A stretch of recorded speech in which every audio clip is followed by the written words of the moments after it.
We've got a little more than 2 months to go to the presidential election, and it's a dramatically different race than it was earlier this summer. The vice president has made up ground lost by Joe Biden in the months leading up to his departure from the race, and Donald Trump and J.D. Vance still haven't devised a strategy to counter her. This week, Donald Trump's campaign had a fight with the United States Army about Trump's bizarre decision to politicize Arlington National Cemetery. Joining me to discuss all this and more, Francesca Chambers, the White House correspondent for USA Today. McKay Coppins, my colleague and a staff writer at The Atlantic. Jeff Mason, a White House correspondent for Reuters. And Domenico Montanaro, senior political editor and a correspondent at NPR. So thank you all for joining me. Domenico, let's go right to you. You know all the polls. Just give us a brief, concise, erudite, but Olympian overview, if you will, of the polls and where we are today. All right, I'll try to be shorter than that. Okay. Go ahead. Basically, it's close, right? And what we've seen now is that... Is toss-up fair? It is a toss-up race in all the 7 main states that we're watching. We did an analysis earlier this week. We can show you that map. And the 3 blue wall states, Pennsylvania, Wisconsin, and Michigan, everyone's watching very closely, you can see there, and as well as out west, Nevada and Arizona, and Georgia and North Carolina in the Sun Belt. All 7 of those we now have as toss-ups. This is based on not just polling, but conversations with the campaigns, historical trends. This is where we essentially started the race. This had slipped to where Donald Trump had a lead in the Sun Belt states by 5 or 6 points just after Joe Biden dropped out. And Harris has really made up about 4 to 6 points overall, not just nationally, but importantly in places like the blue wall as well as the Sun Belt states. And when you look just strictly at polling, Harris has a now consistent but narrow lead in all 3 of Wisconsin, Michigan, and Pennsylvania. If that were to hold, she'd be right at 270 electoral votes. This has completely scrambled the map for Trump because he really has needed Georgia, North Carolina, and Pennsylvania to be the 3 states that he has as a block to get to 270. And now with Harris leading in Pennsylvania and making all 4 of those Sun Belt states within the margin of error, and they're all within about a point right now, as close as it possibly can be, it has really scrambled the map for the Trump folks. Francesca, talk about Georgia. You've been writing a lot about it, and it's in play in a way that we couldn't have imagined when Joe Biden was the nominee. And even just a few weeks ago, Kamala Harris was down in Georgia. And while it still is in the margin of error, to your point, she is now a couple points ahead in Georgia. Now, North Carolina, not looking as great for her. And experts have said that they actually expect that she'll do better in Georgia. But her campaign is trying to put both of those states back in play. Now, do they think that you absolutely positively have to win in Georgia or North Carolina or any of those Sun Belt states? No, but they also don't think that you absolutely have to win the blue wall. They're trying to create a scenario where that if they lose in any one of those states that Joe Biden wanted, that they can make up the difference. She's now doing these bus tours. She did one in Pennsylvania, which Jeff and I were on, and then she also did the one in Georgia. Pay attention to where she's going. It is areas where Democrats had warned Joe Biden that if he did not start hitting up those places, he was not going to win. In Savannah, for instance, if Harris wants to repeat Biden's win, she would basically have to juice up the vote in that Savannah area, as well as areas like Columbus, and then you see her going there. Is it effective? And obviously she's coming closer, but do you think it's possible? For her to win Georgia? Georgia. Well, if she's able to keep those margins that Joe Biden had in places like Savannah, where, by the way, a Democrat hadn't campaigned since Bill Clinton in 1992, her campaign is making the point, then yes, when you have 11,000 votes roughly, and in that one county alone, if she were to go back down to the 2016 levels, that would be the difference maker. Right. Jeff, what states are you thinking about of the 7? What is Nevada? Talk about Arizona. Give us a sense of where your mind is at. Well, I did a bus tour, the bus tour that Francesca mentioned in Pennsylvania, but also before that. I'm a little sad that we weren't invited on the bus tour. Yeah, quite a bus tour. It was a bus tour. It was a bus tour, right? She's going to all the states that we're talking about. I was on a swing with her where she went to Arizona, where she went to Wisconsin, where she went to Michigan. On Labor Day, she and Joe Biden are going to be campaigning together officially for the first time back in Pennsylvania.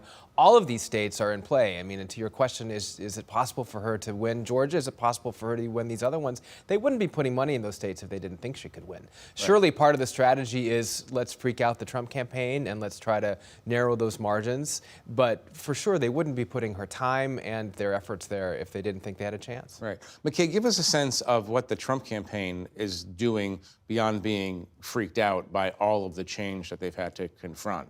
Well, I do think it's important to note the strategic shift in the way they're talking about the race. Like, I was in Milwaukee, earlier this summer, heard Chris LaCivita, Trump campaign's manager, talking about expanding the map. And this is when Joe Biden was still the nominee. They were saying, we're going to play in New Mexico. We're going to contest Virginia. We actually have so many opportunities that it's a resource allocation problem. You're not really hearing them talk about that anymore. The fact is that they're on defense in places like Georgia means that they're not probably going to be devoting a whole lot of resources to trying to win, bluish purple states like Virginia. I do think, though, that you have an issue, which is that, the campaign, I'm sure, has a strategy they're developing for how to respond. Donald Trump is not always interested in following whatever strategy they're laying out. That's what's known as an understatement, correct? Yes. I mean, there's two separate campaigns, Right. right? There's the campaign machinery, and then there's whatever he's putting on Truth Social. Well, and you've seen it this week, right? Donald Trump has been lashing out in pretty outlandish and provocative ways. Right. So the campaign wants him to bear down on the states that are still plausible, but it's not happening. And not just that, but also to emphasize these policy proposals that they think are going to be popular. Eliminating the tax on tips, which Kamala Harris has now also embraced. That works in Nevada. Just recently, his proposal on subsidizing IVF treatments. These are clearly plays for the middle. These are plays for undecided voters. Right. And if they had a more disciplined candidate, they could engineer the entire campaign communications apparatus around pushing those policies. Right. But instead, you have Donald Trump on Truth Social melting down. Domenico, talk for a minute about Trump's pathway to victory. If you were analyzing it from the inside, what would you be telling Donald Trump? This is what you have to do. This is where you have to win. Well, when we look at the ad spending, I mean, that can tell you everything. When you look at polls, that's fine, and these things are within the margin of error, but where are they putting their resources? And Pennsylvania is the place where they are spending the most money. Both campaigns are. Just in the past month, $100 million on ads in Pennsylvania. Now, their key is really this trio of Pennsylvania, Georgia, and North Carolina. They need all three of those to be able to win. They're really must-wins for the Trump campaign. If they get all three, do they win? If they get all three, they probably do get to right to 270. So that's where we're looking at. And that's why Pennsylvania has been such a key place, because Democrats have done well there, obviously, for lots of past elections, aside from 2016. But I am also interested in a place like North Carolina. The Trump people were not spending any money in North Carolina until Kamala Harris got in the race. They were making an assumption. They were essentially feeling like, and they were right, that the polling was showing them with a lead that was outside the margin of error, that they were maybe going to have this locked down, and they could concentrate all of their resources in places like Pennsylvania and Georgia, maybe being slightly ahead in Georgia, and then really insulating that and knowing that Pennsylvania was the key. But now they've really have to spend their resources in a lot of different places. They're spending a lot of money in North Carolina now. The gubernatorial candidate there certainly is controversial on the Republican side. The Democratic candidate is far outpacing that candidate. So a place that's 50-50 right now with North Carolina means the Trump people are having to spend a ton of resources to try to shore up that state, and it's not even assured that they're going to win that at all. Right. And just to pick up on that, in North Carolina, Harris's campaign, formerly the Biden campaign, always made a bet that because it was so close, roughly 1.3 percentage points in the previous election, that it was somewhere that they could win. They have roughly 24 offices in both states, almost similar level of offices and staffing, nearly 200 staffers. That is what they believe is going to bring this home for them in the end, is that earlier this year, while Republicans were in their primary, even if Donald Trump wasn't truly under threat in that primary, they were busy building offices, hiring staffers, and already getting started in those states so that once Kamala Harris did take over the ticket, now she already had an apparatus. One more question about North Carolina. Domenico used the word controversial, which is descriptive, but it's more than controversial. This North Carolina Republican candidate for governor, he's said some pretty outlandish things. Is that going to drag the Republican Party? in a serious way? Is that why North Carolina is in play? Well, North Carolina is partially in play just because it was nearly in play last time, too. Right. It was a very small percentage point. But when you do have Josh Stein, who's on the ticket there, Democrats think he has a real chance to be able to win the state. Before, when Biden was the one on the ticket, Democrats thought maybe Biden was going to bring him down and he was going to be the one that was pulling Biden up in that state, but now they're feeling a lot better about North Carolina. I mean, North Carolina is in play because of black voters and young voters. Barack Obama won North Carolina in 2008. A lot of people attribute that to the fact that he was able to turn out black voters, but the biggest margin difference was with young voters, and those were two groups that Joe Biden was really struggling with, who Kamala Harris has now fired up. Right. If Josh Stein wins, it's a pretty good political moment for Josh's, I think, generally. Just noting that for the record. I want to go to the interview that Dana Bash did with Kamala Harris and Tim Walz. The fact that we're talking about a single interview suggests to people in the media that they're not doing enough interviews. I've talked to people in the campaign. They say, we're gearing up to do so many interviews, you're not going to, as Donald Trump would say, you're going to get sick of all the interviews we're going to do. I look forward to that moment. We'll see. Yeah, we'll see. Only time will tell, as we say. But I want to get your assessments of how they did. Let's watch one small moment from that interview last night, and then talk about how she did. Do you still want to ban fracking? No, and I made that clear on the debate stage in 2020, that I would not ban fracking. As vice president, I did not ban fracking. As president, I will not ban fracking. In 2019, I believe, in a town hall, you said you were asked, would you commit to implementing a federal ban on fracking on your first day in office? And you said, there's no question I'm in favor of banning fracking. So yes. So it changed in that campaign? In 2020, I made very clear where I stand. We are in 2024, and I've not changed that position, nor will I going forward. I kept my word, and I will keep my word. Give us your sense, McKay, how she did. That clip I think was actually pretty well captured the general tone of the interview. She did fine. She answered the questions. She didn't kind of resort to sort of the word salad that she's become known for sometimes retreating to, which was, I think, an improvement. I think the issue that you noted at the top here is the real problem for them, which is that they're just not doing enough interviews, and because they're not doing interviews, each one is going to receive an enormous amount of scrutiny and, even nitpicking. I think that if she was doing wall-to-wall interviews, talking to everybody who wants to talk to the new Democratic nominee, understandably so. I mean, we're in a pretty unique situation. She should be answering questions. I think that people wouldn't, be picking apart every little answer she gives. Right. So I think actually it would be wise if she ends up doing what the campaign is saying and does, a dozen more interviews in the next month or so. Jeff? She needed to get through that interview without having a major stumble, and she did.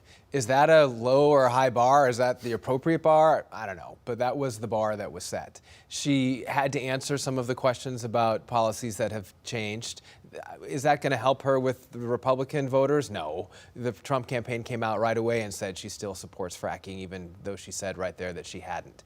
Right. There are weaknesses in those policy positions, just as there are weaknesses in Trump's policy positions that both candidates and both campaigns will try to continue to pursue. But as far as just the straight interview strategy, she got through it, and that's what they wanted her to do. Domenico? Since we're talking about the electoral map, fracking has to do with one thing, Western Pennsylvania. It's a huge political issue. It's very potent. I will say that she got to a good answer on this, where she said, what I have seen is that we can grow and we can increase a clean energy economy without banning fracking. So it took her a while, though, to get to that. And I think her campaign is probably going to want to clean up her answer, make it more economical, because a lot of this is about how she does in the debate. That's the next big pillar. That's the next big test. And if she can sort of condense that and not look like she is squishy and like her 2019 campaign, I would say that what I heard from Democratic strategists about this interview is that she was competent, she was calm, it was fine, which they want to set up as a split-screen contrast. Tim didn't do that much.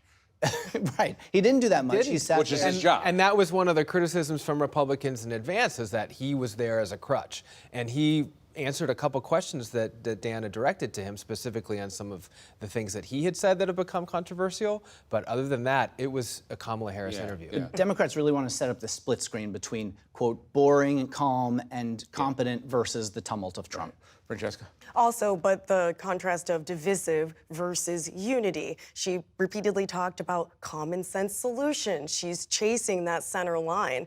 When you talk about places like Western Pennsylvania, that, by the way, that is actually where the bus tour was that she was at. The campaign says that they're going after a couple types of voters, black voters, as well as disaffected Republicans, suburban women, and they are also looking at independent men. They feel that if they can cut into Trump's margins, particularly with independent men and those suburban women, then they can make up the difference in other parts of places like Pennsylvania and these battleground states. That's going to be the ballgame. I haven't been on one of those bus tours in a long time, and I'm feeling a little sentimental until you actually go on one of the bus tours. Just to be clear, the press isn't on a bus. Yeah, I know. We're in a press van. Yeah, no, it's a terrible, stuffy van. Francesca, stay on this subject of the interview. The thing that she didn't do is that she did not. She was unwilling to address Trump's race baiting. Talk about the strategy there. I mean, she was.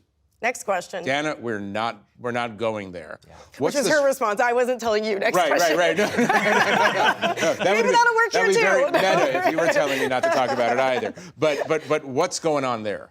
She doesn't want to talk about that. She wanted to stay focused on. I know, but why? I think part of the reason that we're talking about here is she wants to talk about the issues that she thinks will draw in more of those independent men or in the suburban women. So she wants to talk about things like abortion rights. I think that they were clearly very prepared for the fracking question and the ability to have to answer that. They clearly didn't want to go deeper into policy on economic policy. When Jeff and I were on that bus tour, he asked a great question of her of how she would pay for her economic plans. She basically said they'd pay for themselves. Yeah. The campaign had to issue a statement clearing that up and then issue a second statement clearing it up a second time. She does not want to talk about things like price, other than price gouging, that could potentially drive away those Republican voters. She also doesn't want the headline to be race and gender. Right. And if she had engaged on that more yesterday, that would have been what we were talking about today. And that's where Trump is comfortable playing. I want to talk about, I'll call it plainly, a double standard that we have in this campaign. We're sitting here parsing, as we should, what the Democratic nominee for president says in an interview, how she answers questions about a whole range of subjects. Meanwhile, this is what Donald Trump had to say this week. Groceries, food has gone up at levels that nobody's ever seen before. We've never seen anything like it, 50, 60, 70%. You take a look at bacon and some of these products, and some people don't eat bacon anymore. And we are going to get the energy prices down. When we get energy down, you know, this was caused by their horrible energy wind. They want wind all over the place. But when it doesn't blow, we have a little problem. Here's the thing. I'll make this observation. I'll own it. If Kamala Harris went from bacon to wind in her interview with Dana Bash, she would this morning not be, the next morning, she would not be the nominee of the Democratic Party. That would have been a very, very strange. People would have been like, what is going on? Do we just have an absurdly low standard now for the things that Donald Trump says and does? I think that there is definitely a double standard, and I think part of it is how each side's voters interpret their candidate. And someone like Donald Trump, Republicans have had the opportunity for years to say, this is not the guy we want. Instead, they've continued to get behind him. In every primary that Donald Trump weighs in on, he wins, and then the general election, a lot of those candidates tend to lose. I think that from a reporter standpoint, we do have to be careful about how we, what level we hold both of them to. When I fact-checked Donald Trump's hour press conference, he told 162 lies and distortions within that time period, 2.5 a minute, compared to Kamala Harris's DNC acceptance speech, where she had 12 statements that I found were contextually misleading or needed more. Okay. Well, it's not just his own voters. I think that broadly speaking, most Americans have it baked into their perception of Donald Trump that he's rambling, that he's incoherent, that he lies, that he goes off on these bizarre, outlandish tangents. It's fundamental to the understanding of who Donald Trump is. It's why, by the way, when we were all talking earlier this year about Joe Biden's cognitive decline, and a lot of Democrats, I think understandably, were like, well, why aren't we talking about Donald Trump's cognitive decline? It's because from the very moment he entered the political scene, he sounded a little crazy to a lot of people.